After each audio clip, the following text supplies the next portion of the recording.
Good evening. This is Chris Dwyer, and just wanted to share with you a little bit about what I learned from the first part of uh, celebration of discipline. The first question about what I found most compelling about Foster's comments in the introduction and why. I really thought he talked about spiritual bankruptcy. As a new pastor, he was motivated to bring people to Christ, and just think something what I think about for myself is just that passion, that fire is enough, and it gets people excited. One of my favorite quotes from Wesley is, "Light yourself on fire with passion, and people will come for miles to watch you burn."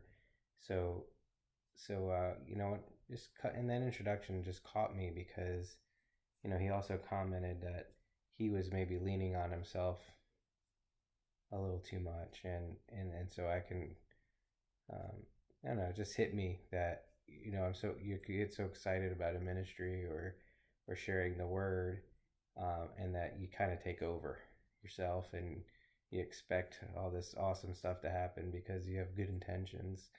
So that's something I thought was um, compelling about his comments in the introduction.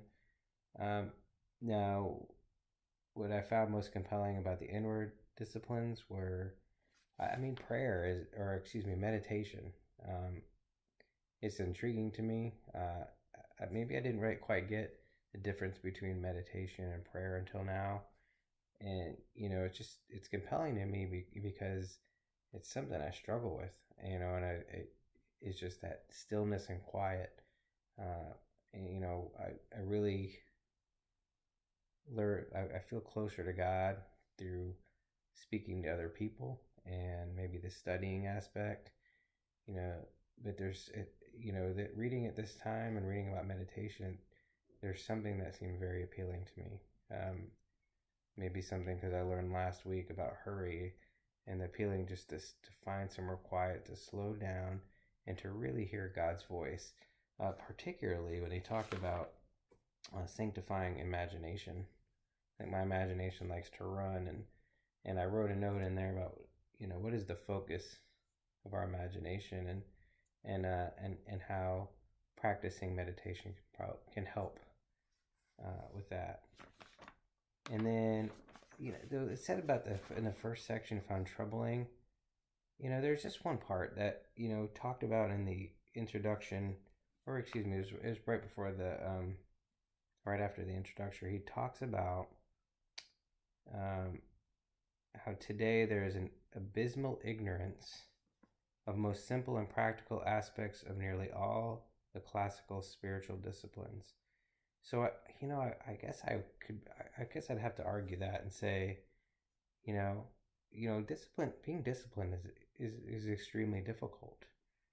Um, you know, and so the context of, well, everybody knew it back then, it was a common practice, to me still isn't good enough. For me, it's maybe there's an ignorance of biblical truth that people aren't pointed to the Bible.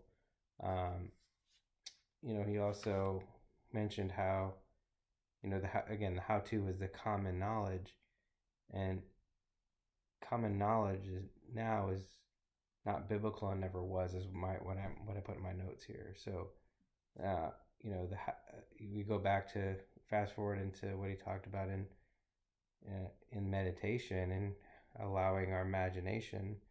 So I guess I have a little bit of an issue with that, and have to question that a little bit here. Is God gave us our imagination and our creativity, and so I think the why is important, the truth that's in the Bible, but there's a lot of unique, creative, imaginative ways that we make point people to Christ and honor God and praise him. So that's my thoughts on this first one.